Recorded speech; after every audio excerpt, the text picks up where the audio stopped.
You are listening to Unscripted Moments, a podcast about Propagandhi. Today is a real treat for me because we have the return of Sheldon Birnie. Sheldon is a writer, music fan, dad, and beer league hockey player in Winnipeg, Manitoba, Canada, hometown of Propagandhi.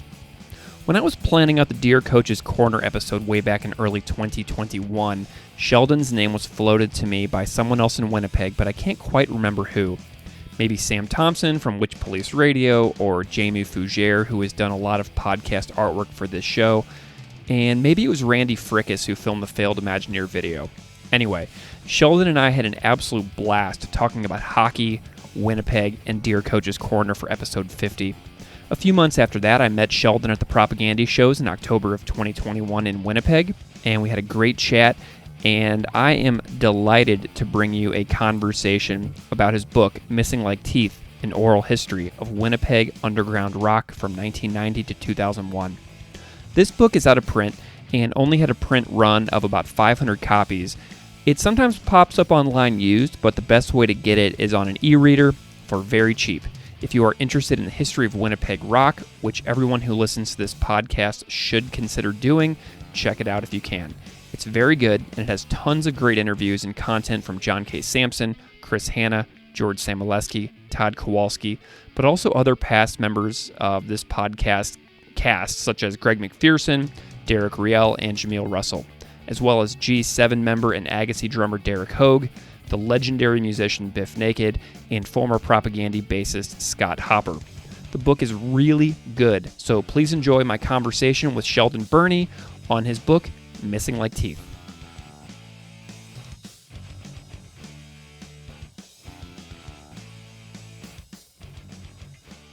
Sheldon Birnie, thank you so much for joining me today.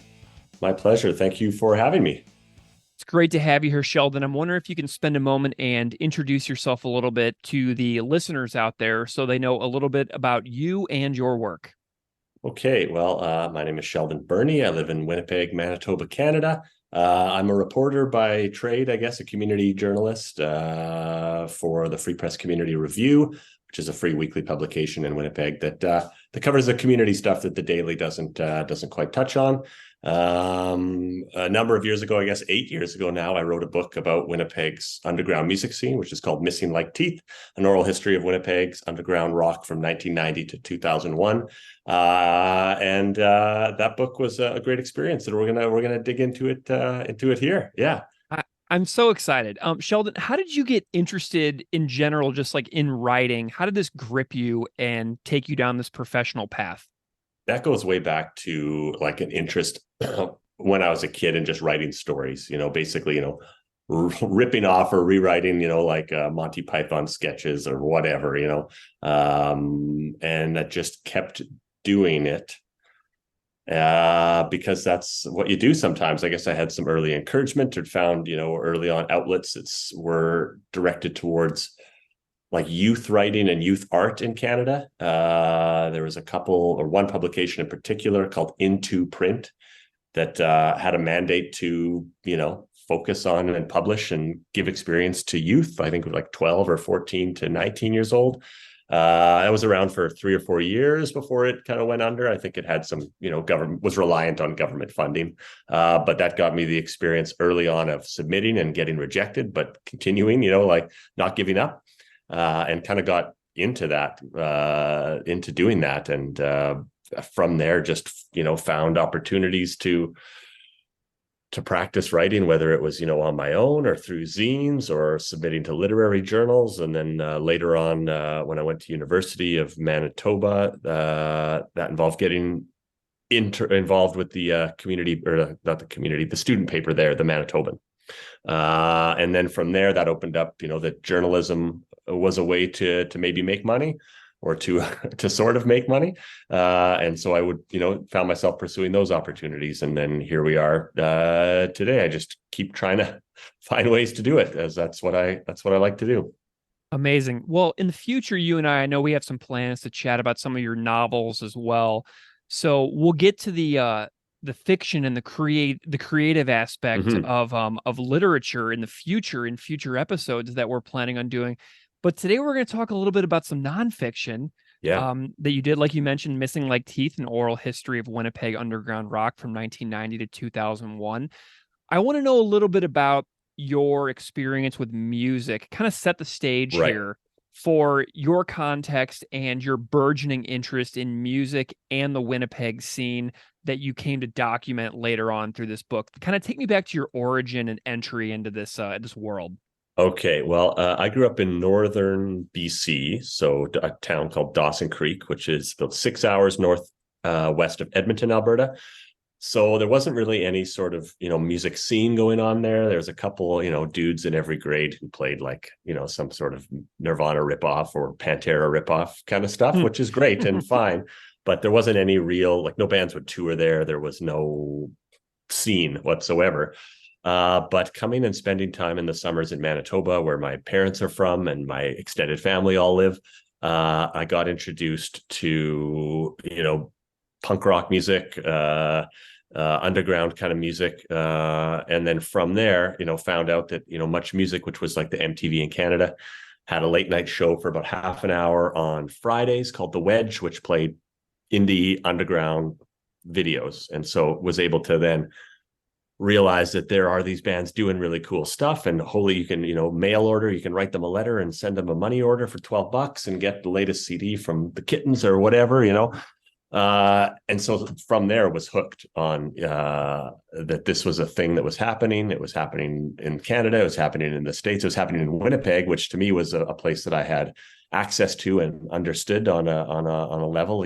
Living close to Edmonton, I never really spent any time there. We'd kind of just drive through it to Manitoba, occasional hockey tournament or school trip there, but it wasn't a place that I connected with or got to know in any meaningful way. Vancouver was, but that's again 12-13 hour drive south, and never spent much more than a couple days a year there at the most, either visiting friends, family. So Winnipeg became the place that I started to find out that there's a band from there. There's these cool bands from there, a band called Kittens, which had a few records on Sonic Onion, which were, they're fantastic, a really kind of underappreciated noise rock, I guess you'd kind of call them, band. Mm-hmm.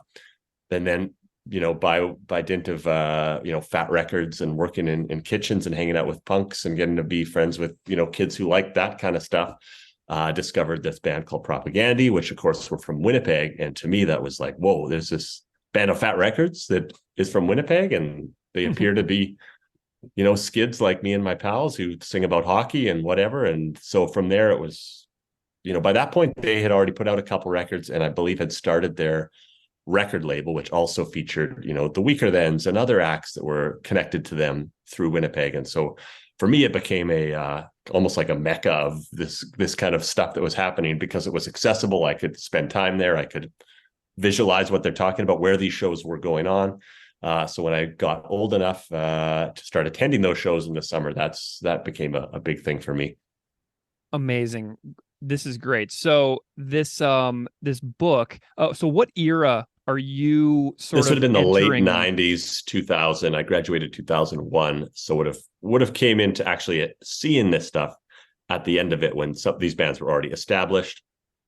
And then the legend of the bands that came before was what you'd hear about from the older punks or the older, dudes you're working with or playing music with or whatever. So there was a lot of legendary kind of status to places like the Albert or Le Rendezvous that you'd hear from these guys who were there when it happened, kind of thing. And so in my mind, it built up like this was a spot that doesn't get the attention of Montreal, say, or Toronto or Vancouver. Vancouver's punk scene, of course, in the 90s was also pretty big and pretty cool. And so to me, it was like, why aren't more people talking about Winnipeg? But I mean, that's the case no matter what you're talking about, whether it's sports or culture or whatever. If you're from Winnipeg, you have this kind of attitude that you're overlooked a bit, and that could be a little rightly so, and a little bit maybe just a chip on the shoulder. But to me, it seemed like something had happened here and no one had really documented it. I guess we'd fast forward to 2011 or 12 or 13-ish. I started writing freelance for Vice Canada, which, Vice had established a Canadian office and were really kind of aggressively trying to cover stories that weren't being covered. So I kind of got my foot in the door after a lot of pitching there. And at the same time, they also had Noisy, which was their music, I don't know what you call it, imprint or magazine online platform. And the same thing, they were establishing a Canadian footprint. And so I quickly was connected with the editor there, Slava Pastuk, the infamous Slava. And he kind of just greenlit a lot of the stuff I was doing. And one of the first things I did for him was, can I just write about this scene in Winnipeg that existed back in the day and what its connections were to the music that was happening at that time, I guess about 2014 or 13 or whatever it was. And the response to that was huge. So I ended up doing a number of kind of follow-up pieces with different kind of scenes that had, rather than a general overview. And then from those articles, which again got a lot of shares, a lot of interest in them, finally kind of putting the spotlight on Winnipeg on a national scene. The folks at Eternal Cavalier, which was a very small, two-man indie book publisher out of somewhere near Toronto, that had a mandate and a focus on Canadian music writing.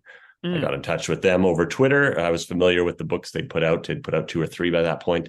And they said, do you have something? Can you do something large on this subject? And I, of course, naively said, yeah, of course, that'll be easy. And so kind of just dove right in. And I, had done a bunch of these interviews already, just kind of mapped out how could I cover a period of time that seemed to make sense, and just dove in. Amazing. I love that this kind of started just as a series of smaller pieces. How many interviews did you do whenever you were just doing like the smaller articles before it came in like a much larger project? I can't exactly recall, but I remember trying to cast a pretty wide net. Yeah. And, Winnipeg is a city, but it's also very small towny. And so I didn't want to you're going to leave someone out, but I wanted to make sure that I felt at least like I was covering the bases that I felt were important, or that, I'd always make a point of saying, well, who else should I talk to after talking to someone to see maybe I'd overlook something. And of course I overlook plenty, but that's just, you can't do everything, right? But probably, at least a half dozen and probably closer to a dozen interviews for each of the pieces. And there was some overlap between them, which is natural in a small scene where people are jumping from band to band, or, or playing in like an indie band and like a death metal band or whatever, or a grindcore band or something. But I was trying to cast a wide net with, of course, the caveat that I probably didn't get everyone I should have, but my intention was to overdo it, to make it easy to then pull those pieces together. Yeah. And, you mentioned like the small towny feel, like something that strikes me so much about reading this book and also knowing some stuff about the Winnipeg music scene that I've come across in the last couple of years is that you have people like Jameel Russell or John K. Sampson or Jason Tate, who like their work branches across different genres and sounds and styles so seamlessly and so effectively that you've got this like really powerful group of people over the last couple of decades that can kind of move in and out of different musical worlds. You know what I mean? Yeah, I think that is speaks to their versatility as musicians and artists, but also to the fact that if all you're going to do is listen to punk rock and go to punk rock shows, I mean, there's a scene there, but it's still Winnipeg, so you're not getting, you know what I mean? Like you're going to be not doing a whole lot some nights or some weekends when there's other things happening. You've got a big party in Birds Hill, the Winnipeg Folk Fest, which, I mean, if you're a hardcore punk, you're probably, sneering at. But if you're a music lover in general, whether you tend towards more aggressive or louder music, you're probably going there to check out some artists that otherwise you can't see. So, that lends itself to taking in and listening to a wide range of music. Given that if you want to see music and you're a music lover, that's what you're going to do, because you don't have the ability to just silo yourself off. I mean, you can, but then you're going to be missing out on a whole lot of other things that are happening because of the size and remote location of the city, right? Yeah. Well, okay. So before we get into the book specifically, I wonder if you can tell me a little bit about the collection of venues that would have shows in all throughout the 90s in this like decade that you've documented. Kind of tell me a little bit about what like the physical spaces were like that you discovered in your conversations, but also in your own personal experiences.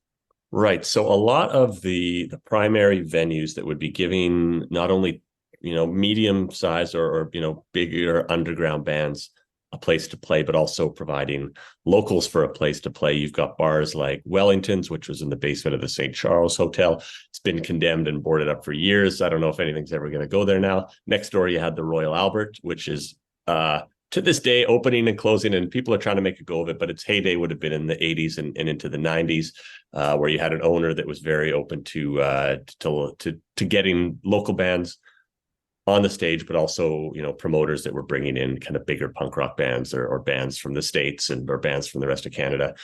So there was an opportunity for local bands to play on draft night and get a taste of the stage, but also to be opening for bands like Green Day or NoFX or whatever.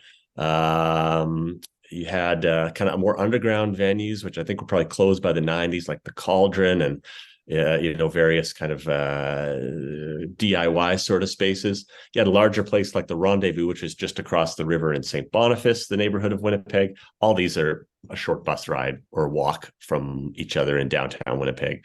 The Rendezvous was kind of a bigger room, so you'd get once punk kind of started to get bigger and bigger, you had bands playing, headlining there, and then local bands opening for them.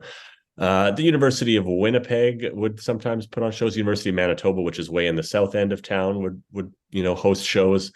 You also had community centers like the West End Cultural Center, places like that would that you could just rent and put on shows. So you had a lot of that at the Broadway Community Center, and even places way out in the old suburbs, which are now part of Winnipeg proper, to St. James or way up into the Kildonans. Kids could rent the hall there and have their bands play, or maybe try to bring one of the bigger local bands to headline and do it. So most of this action was centered around the central part of Winnipeg, downtown, the Exchange, West Broadway or Osborne Village, with the Rendezvous being in St. B.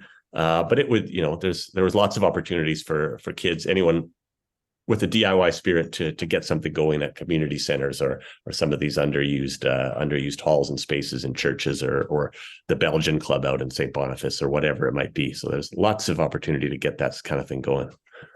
Fabulous. Well, let's talk a little bit about the book here. So what does this title mean to you, Missing Like Teeth? Tell me about the title. So that's pulled directly from a song by the Weaker Thans, Left and Leaving, where the line is, "My city's still breathing, but barely. It's true through buildings gone missing like teeth." In Winnipeg, from the downtown Winnipeg is full of surface parking lots now. And I think you saw a lot of that happening before the 90s, but into the 90s, there was, pulling down these old buildings that were kind of, in whose ever minds had seen better days, or whether maybe they legitimately had an issue that it wasn't worth fixing. So they pulled them down and put parking lots in their space, which is a blight upon the whole area to this day. And so John Kay, he writes brilliantly about local issues in a very poetic sense. The song also, talks about people leaving the city, moving to Montreal, which was a big thing. When I first moved to Winnipeg, I thought it was moving to the big city, but everyone from Winnipeg was, they're going to Montreal. They're going to go make it in Montreal. Before that, it was Vancouver. Tons of punks who came up in the 80s ended up moving out to Vancouver in the 90s. And people just always are moving away to Toronto, which you saw also in the end of the 90s and early 2000s.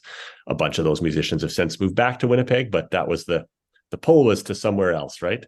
And so I thought that captured the spirit of what was happening. And of course, by the time this book came out, most of those bands, with a few exceptions, weren't together in that form or whatever either. So I felt it pulled it all together. Plus, I love that tune. So yeah, man, it reminds me so much of Buffalo too, where I live, because we have a long history here of pulling down preservation worthy buildings. Like the city of Buffalo tore down a Frank Lloyd Wright designed office building. Do you know what I mean? Yeah. It was like the Larkin Soap Company had their headquarters in a building that was designed by architect Frank Lloyd Wright, and they tore it down. And just last week in Buffalo, a building was torn down that was actually slated for preservation at one point, but then got torn down. So that makes so much sense to me, because we have tons of surface parking lots too. So it's like so funny, like having visited Winnipeg and then living in Buffalo, seeing the way that those two cities can kind of like be compared in certain ways. It just Totally. really Yeah. is like so fascinating to think about that connection there for my own life and my own city as well, you know? Hmm. All right. Well, let's talk a little bit about the voices represented in the book. I think that I counted in the book that there were 59 voices represented in the book. I may be off if I That's miscounted, but probably true. That sounds about right. And again, yeah, there was some folks I'd interviewed for the various articles that maybe the focus was just a little bit past this, so it didn't quite make sense. And again, there's people that I should have tried harder to track down, or it didn't occur to me till after that it would be easy for me to find them. And then there were people who just straight up weren't interested in the project, and that's fair enough too. They've moved on and whatever. So there's at least a dozen more people that I probably should have worked harder at including, or cast my net wider. And there's definitely some people who would argue there's a few people who I spoke to that maybe weren't worthy of getting focused on, and maybe had inflated their own involvement. And I mean, that just happens. And that's, everyone's going to have an opinion on that if they were involved in some way back then, but maybe old beefs that got dredged up or something. But I mean, and again, it was quite fun to speak to all those people, because most people were pretty interested, for one, that someone was interested in talking about that, apart from the Propagandhi and Weaker Thans angle. A lot of these bands, maybe they're still playing music with their friends, or maybe they'd stop playing music altogether, or were doing something completely different that doesn't get the attention that their band from the 90s or early 2000s did, so most folks were pretty happy to revisit this and take a little walk down memory lane. So it was cool. what was your like kind of method like for like going and doing the interviews? You like going to people's houses, going to bars, going to parks, like kind of what were you doing? A Like kind of what little was of your a comfort zone? little of everything. At that time, I was like working mostly freelance, and I had like a contract job with the music magazine Stylus, which is a CKUW music magazine that in the 90s and into the 2000s was probably, with the exception of the weekly Uptown magazine, the spot for local bands to get do their first interview and or whatever. And it was an opportunity for a lot of writers who went on, and artists who went on to do bigger things, to get their teeth wet. There's a number of free press editors and writers to this day who that's where they started off, was in Stylus. So I was lucky to do that. That was not a full-time gig, but because of that, it afforded me the time to go meet people at their convenience, go for coffee, go for a beer, meet up with them and chat in a park. Went to a couple people's homes and did a number of interviews over the phone, which nowadays that would be more my bag. I don't have quite the time if I were to ever engage in something like this again. I'm sure most of it would all be over Zoom, just for time's sake. But it was cool to get to meet some of these folks, or some of them I knew in different capacities over the years, and to just kind of spend some time in a different capacity and talking about some period that meant a lot to them, right? I see the chapters seem to be named after maybe some of your favorite songs. Like you have Sounds Familiar, you have Right. Supporting Cast. So I feel like the chapter names stuff that was all kind of meaningful to you from different periods of I time. tried to, pull a theme that was being discussed, and like as you're trying to put a chronology together, a narrative of some sort from this, you can't like invent a narrative, right? So you have to kind of like pull together themes that make sense, and then from that, I would try to find a lyric or a song title or whatever that spoke to that theme that seemed to be dominant of that chapter, or that couple of years, or however it ended up being broken down. Nice. Which was fun, that's fun for me. Totally. Yeah. I mean, it seems like you had some people that were obviously included their words in the book, but also contributed artifacts too, like Cam Nickel, He was Todd very and keen. Todd Yeah, and some Chris from people. Propagandhi. It seems like you got like a bunch of artifacts that you included in here too. Tell me about digging up those like old physical things for That was inclusion. Cam Nickel is a photographer. There was a few photographers that, if you look again back through Stylus or through the records that these bands put out, a few names that kind of pop up over and over again. And he was one of them who was documenting stuff for zines and doing all that, and just was a guy at the shows with a camera, who was just keen to share some of this stuff, because I think he, must have a blog that he put some of it up. But again, to dig up some of these things that maybe no one had seen in 10 or 15, 20 years, I think for him was a thrill, a bit of interest. Chris and Todd, Chris more so, I wouldn't say hoards a lot of stuff, but holds on to a lot of things, whether it's properly archived or not. I think he's got boxes just full of old show posters and old things that he just held on to over the years, and was, I think, happy to from with a little prodding to dig into that and get me some of that stuff, which was a thrill for me too, to see some of these, kind of water damaged or somewhat stained old pieces of a poster and handbills from 20, 30 years ago. That was fun. That was cool. I'm happy that so many people were willing to share.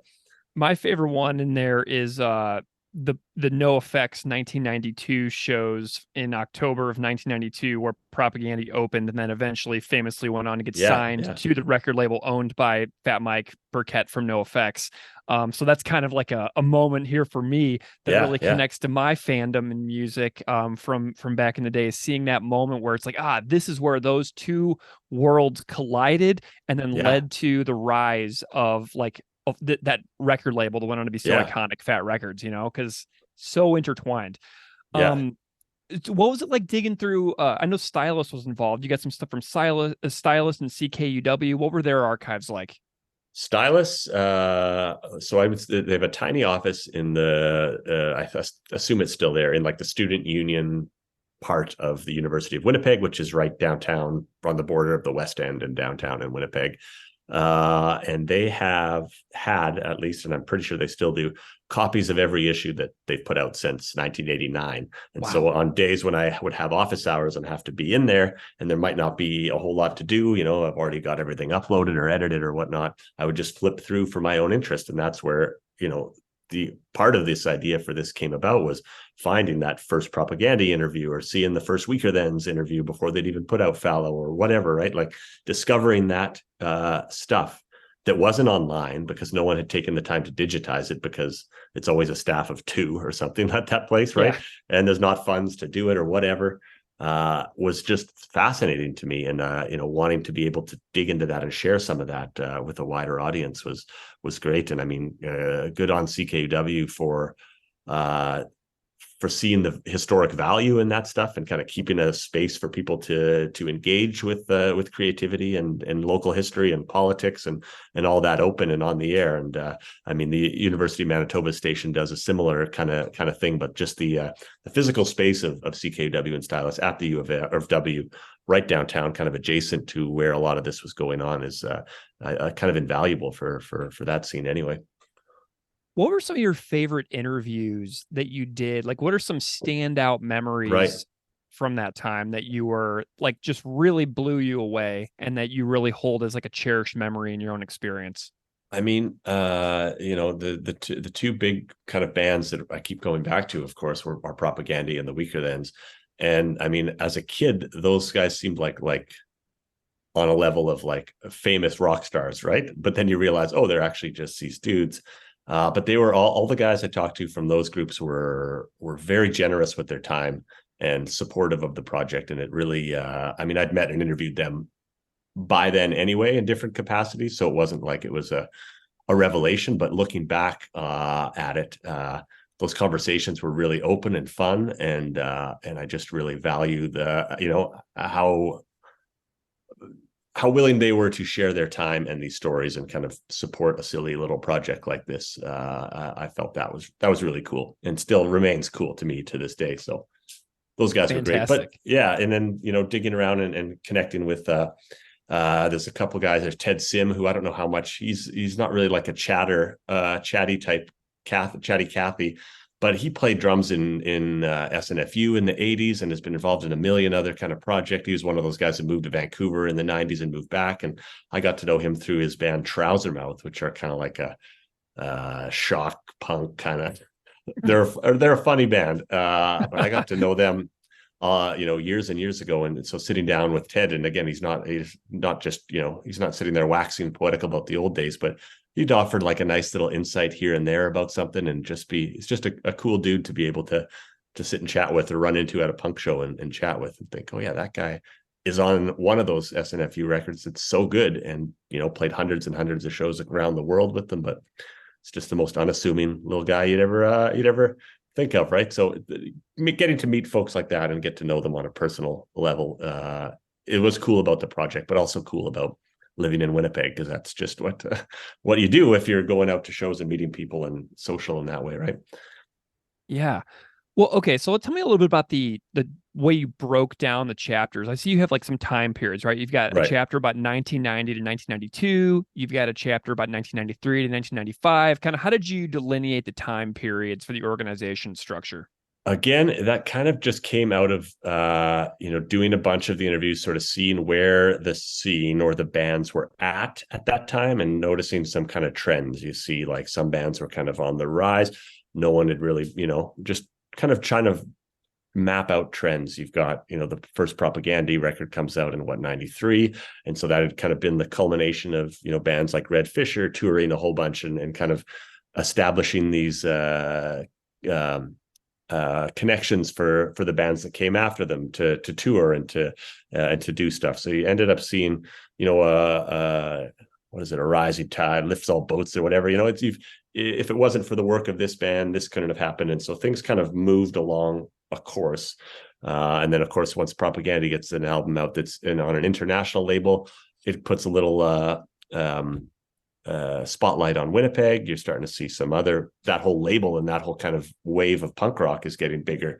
So bands are touring, bands are given more opportunity to open and then to go on tour themselves. So it all kind of built, and it just was really just gut instinct on, this seems like a chunk of time that thematically works together.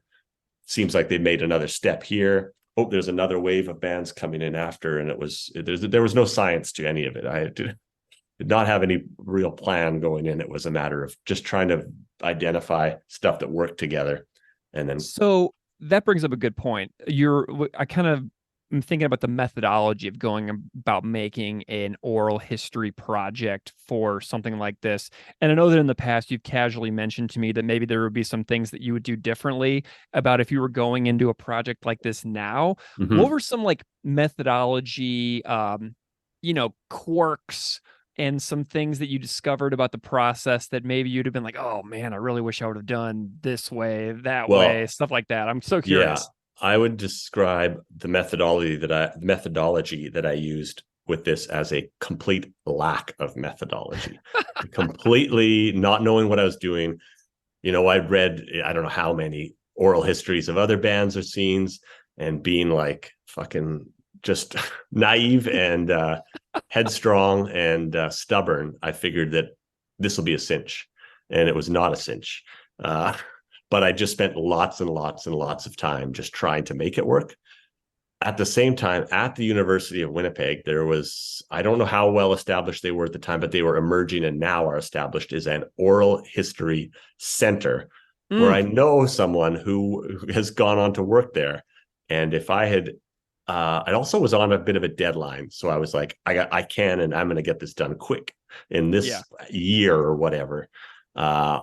If I had no deadline and time was not a factor, and it was just a project that I was going to work on for years and make the best possible, I would have leaned on them for their knowledge and their methodology and their tips and the equipment that they had to properly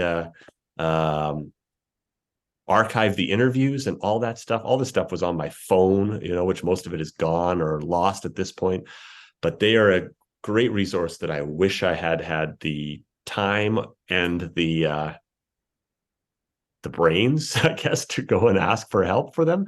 Again, it would have probably drawn the project out much longer than I actually had to work with, but it would have, in the end, been a much more complete project, and one that would have been more accessible to. I don't know if anyone is going to do any more research on this subject, but it would have had all those conversations archived, saved, cross-indexed and accessible. And so if anyone is going to take one of these projects on, I would see what kind of local institution offers that kind of support, and whether it's the local library or a university branch or something, because again, it would not have been this project, but it probably would have been a better project if I had asked for some help instead of just stupidly trying to do everything myself the way I thought it could be done. Because, like, as you know, I mean, on my other podcast, I do a music podcast too, and I release the interviews like online, and they're all downloadable as MP3s. So, like, I feel decent about their archival storage. And I was like, man, I wish Sheldon would have had every single one of these recordings done and then saved, and then in like a, some kind of Google Drive where he can still access them today. Because then I emailed you, I was like, hey, do you still have this interview recorded? And you're like, oh. So I'm like, do you have any of this stuff? And I know I've got my transcripts somewhere. Yeah. In some, either if it's on the hard drive of my old desktop computer or on like a memory drive, or they're not on Google Drive because I've checked there. I'm just looking at my voice memo. I think I saved like one or two of my favorite of the interviews. Nice. I've got the Jord interview. I've got John K. Sampson, Biff Naked, Jason, which I assume is Jason Tate. No, that's from years later. So that's not that. Anyway, wow. I've got a handful of the originals there. Derek Riel, I think. So I did have the foresight to save a couple of them. And I don't know why I did not save all of them. I guess it was just space. My old phone probably was running out of space or something. And maybe I thought I had them backed up onto iTunes when you used to be able to do that. And just again, a complete lack of methodology or foresight or skill was involved in this, which again, for the project like this, I tell myself this anyway, the end result is a product much like most of the music that came out of there. It's flawed and unpolished and has more heart than brains in it. And so is somewhat reflective of 90% of the art that came out of that scene, with a couple exceptions of stuff that rose above. But that's not exactly an excuse for my poor methodology. And, again, but that's what I tell myself. Amazing. Well, definitely find the ones that you still have. Dig into those hard drives, see if you can find those transcripts, because you never know, man. Maybe somebody at the library would be willing to like store these things or something like that. And just, I encourage you, as a person who is interested in the history of rock music myself, I would definitely encourage you to figure out a way to dig those things out. Someday, maybe when you're like on a week off from work or whatever, be like, all right, I'm going to find those dang things today. Anyway, you know what I'm super curious about? A lot of people know the names you mentioned, Propagandhi, Weaker Thans. What are some of your other favorites of music from the era that you document in the book? Like maybe some overlooked records that people could go back and like listen to if they want to see kind of like the heart and soul of the scene that's like just below the surface that escaped the local scene, and kind of what was like just below the surface bubbling up, happening, like that people may not remember now to this day. Right. I mean, I always I mentioned Kittens before, and you can find their stuff on Apple, but not all the records. The Night Danger EP, which is the last EP they put out, it doesn't exist online to my knowledge anymore. And that it's like 4 or 5 songs, but it's awesome. It's fantastic. They're a band that I absolutely love. They're a lot, kind of like an Amphetamine Reptile kind of vibe to them. And, detractors might say, that's kind of derivative of that scene, but I don't think so. I think it's doing enough of its own. It's got its own angle, especially the like Bazooka and the Hustler record. Like that is a start to finish fantastic record. Tiger Comet also, but Bazooka just they kind of lean into the idiosyncrasies and weirdness and kind of twangy Western, spaghetti Western kind of vibe. I love those records. Absolutely.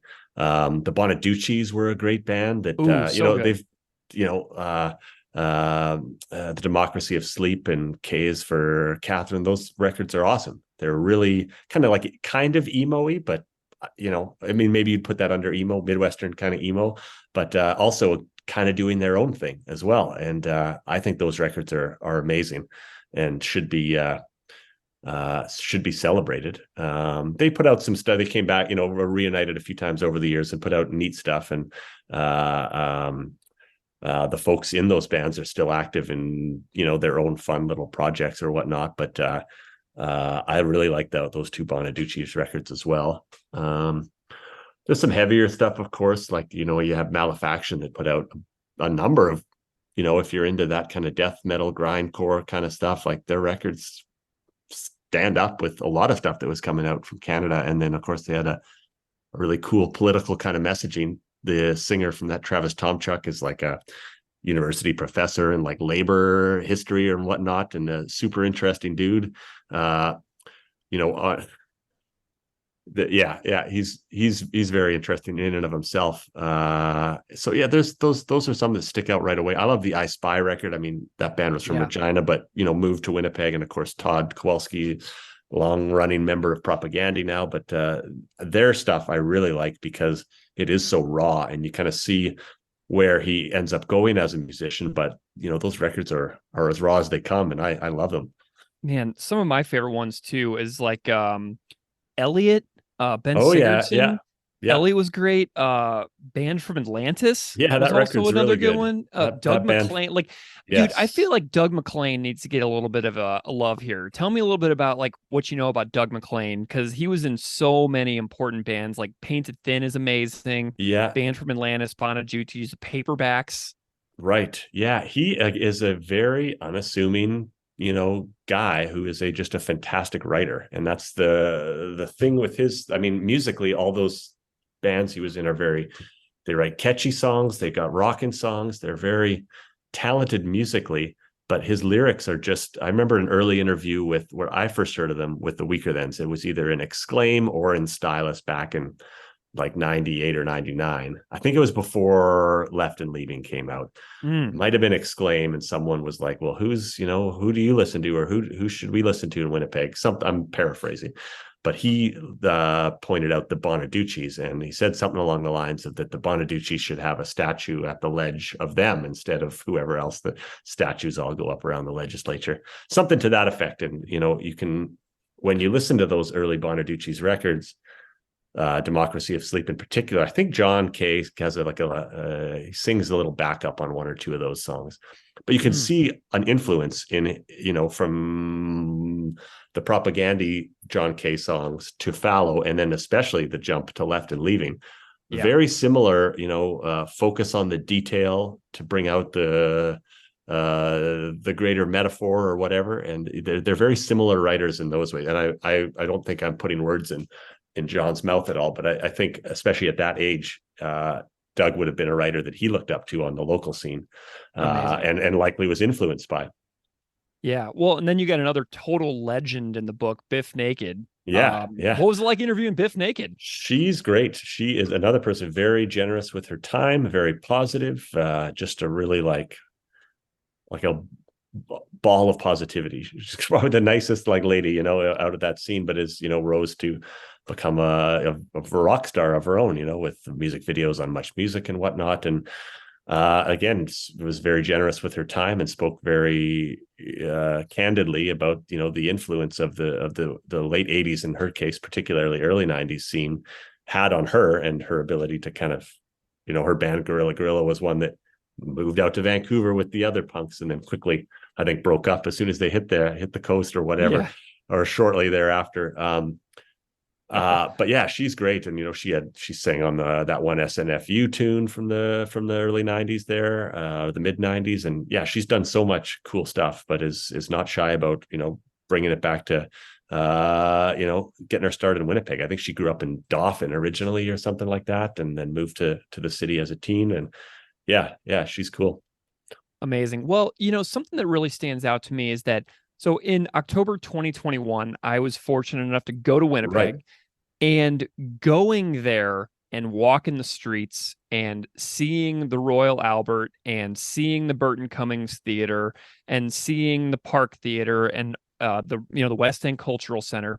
I feel like my understanding of this book is so much deeper because I've actually been on those streets. Mhm. You know what I mean? Even if only for like 4 days. Tell me a little bit about like, connecting the book to the city and like how if somebody like goes to Winnipeg, what this might, come to mean as opposed to like just like reading it from like, Right. Australia or something. Yeah, fair enough. I feel like the city is its own character because it's got, these it is what it is, right? It's like an isolated, relatively isolated nowadays with the internet. It's a different world, but back in the day, it's 6 to 8 hours from Minneapolis. It's like 12 hours to Thunder Bay. To drive to Yeah. Toronto is an ordeal.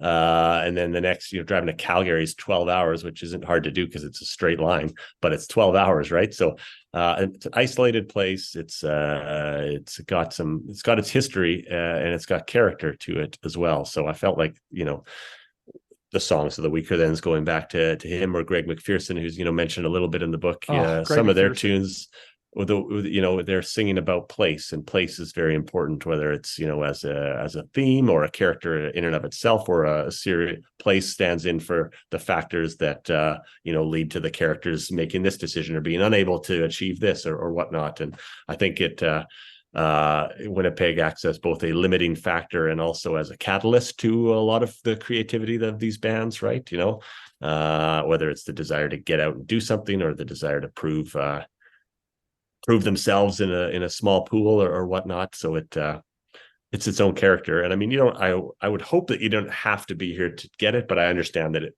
certainly helps if you know exactly, kind of what you're dealing with when you're walking downtown at night between these one bar and the next bar, and to do Yeah. that when it's -40 is a different thing. Yeah. Stumbling out of the Albert on a Thursday when it's -40 in February to try to catch the last bus home is it's a test of will and possibly smarts, but yeah. What is I know there will probably be some repetition from the list that the records that you've already mentioned, but do you have a top 10 or top 10-ish all-time favorite Winnipeg records as of late 2023? You don't have to limit it to the decade that the book Oh, covers.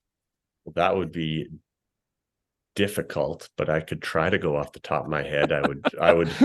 I'd put, of course, those Bazooka and the Hustler, though some would say Tiger Comet is better for kittens. I'm going to put Left and Leaving from the Weaker Thens, as well as John K. Sampson's most recent solo record, not Provincial. I'm blanking Winter on the Wheat? name. Winter Wheat is so good. So good. So good. It'd be hard to pick one of Greg McPherson's, though I love his first one, Balanced on a Pin, a lot. Okay. Is that the one with Company Store on it? Nope. Man, Before I'm that, obsessed with that song. Company Store is great, but that Balanced on a Pin he's still doing really kind of soft.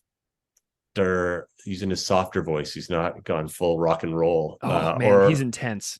Yeah, but I like it because he's not quite. Yeah, that's a good record. That's one that doesn't exist online either. I'd go with Christine Fellow's Two Little Birds, which you can't find online, but it's so good. Okay. Propagandhi. I can't really. Which one am I going to pick? That's fucking.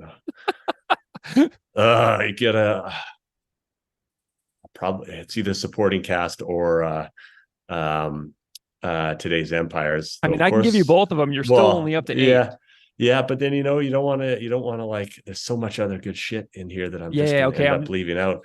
You want to throw some Burton Cummings in there because that guy's a goddamn legend. But which one do you do solo? I kind of like his solo stuff more than the Guess Who. I don't know if that's bad to say, but fucking My Own Way to Rock is a rocking album, and the cover alone is worth putting it on that list. And I'm leaving out all the roots artists and stuff. There's so many good roots Americana type bands, but you probably want to put Andrew Neville and the Poor Choices first record on there. I think it's self-titled. Scott Nolan's got so many good records as well. I think it's No Bourbon and Bad Radio that's got broken Bad Liver and a Broken Heart on it, which was covered by Hayes Carl and has got a life of its own out there in the world. But that's a Winnipeg songwriter who's also fantastic, but of a completely different world. And I'm probably missing a bunch of good stuff Oh, in of that. course I you didn't are. even get the Bonaducci's. Got to have Democracy Asleep in the mix there somewhere. Anyway, Amazing. that's a poor Well, list off the top of my head, but I'm that's a good starting point for anyone. I can hear our friend Sam Thompson from Witch Police Radio screaming a list at me through the internet right now. Well, um, he's got his own tastes that sometimes overlap with mine, but he's got his own. He likes totally. ska and that sort of thing, so that's a whole. Yeah. I'm Um, not even going to get into that.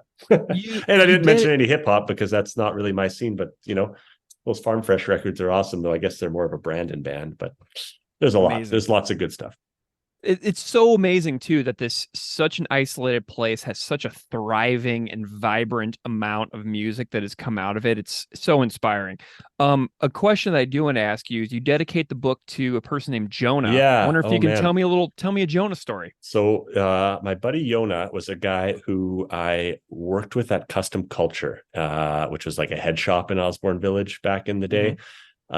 And he was like he'd put on shows, and they were for the most part indie, weird kind of stuff, but he'd bring in bands from Montreal and put them up at like a house show. And he was just his company was called Ghost Town Manitoba, and he would put on, yeah, again, book a show at the Pyramid one day and then put on like a house concert the next, whatever he could make happen. But he was just like the sweetest, like most unassuming guy who's would always, it was hard to kind of hear what he was getting at, because he talked like he's just the most sweetest, most unassuming dude. But he'd be out there taping up his posters himself, minus 40, just was so in love and committed to music that he just would make things happen, whether he took a loss on the show or did well. It didn't really matter. He'd be disappointed if, it didn't go great. And yeah, I don't know. That would just, the weather was bad, whatever. But he would just keep doing it. And he was amazing at that. But then he got, I don't want to say he got brain cancer basically and died super Yeah, young. And it came on really quick and kind of took, I remember the last voicemail I had where he wanted to go get soup, and I just missed his call, and I'll get a hold of him in a couple of weeks or something. And then he was dead. So it was, man. still think about that guy quite a bit. And I know the U of M radio station, he was a volunteer there. I think he had a radio show there at Ghost Town, Manitoba, but, also helped catalog the CDs and do all that. And they named they've got a really cool studio for live performance and for recording that bands can book and rent at the radio station there at the U of M. And I believe that is named in his honor, named after him after he passed away, because he was just such a beauty. He was a real sweet dude. Fabulous. Well, what a great tribute for the book dedication as well. I'm glad that we got to chat about Yona a little bit. So, Sheldon, tell listeners out there how to track down this book if they would like to read it in some way. The best way is going to be, like, I don't use Kindle because I just don't. I don't know, but that's the only way to do it. So you got to have either a Kindle or a e-reader of some kind.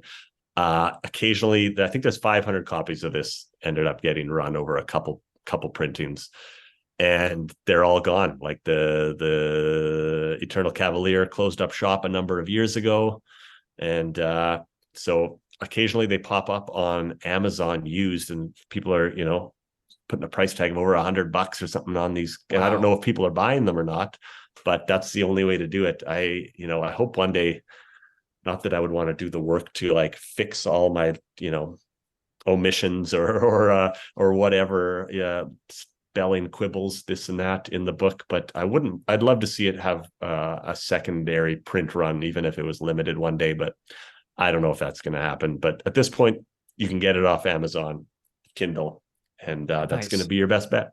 Well, I got to give a special shout out to my friend Jamie Fougere in Winnipeg, Oh yeah, who tracked down a copy in a bookstore in a rural on town. and all. That is far away from Winnipeg. I know his wife's family have a cabin nearby, so he may have just secured it and we're going up there in 2 weeks. Like, I'm getting your last copy, but yeah, good for him. That guy's a beauty in and of That's himself. this. That is this copy right here. Jamie went there, got it, and mailed it to me. And That's I amazing. could not believe, he's like, you of all people with your obsession with Winnipeg music have to have this book. So huge shout out to Jamie for procuring me the very last copy That for was sale the in a last store. one. That's the last one. And if there's any for sale now, I would, if you happen across one in a used bookstore, then buy it. You can resell it on Amazing. Amazon if nothing else. Well, Sheldon, Birnie, it's been a real pleasure chatting with you about your book, Missing Like Teeth, an oral history of Winnipeg underground rock from 1990 to 2001. I have loved our conversation. I've loved being your pal for the last 3 years in our various collaborations. And I look forward to chatting with you about your novels on some forthcoming episodes that we'll be doing in the coming months. Thank you so much for being here and joining me and geeking out about the specialness of the Winnipeg underground music scene. It's been such a pleasure. My pleasure, man. It's all mine.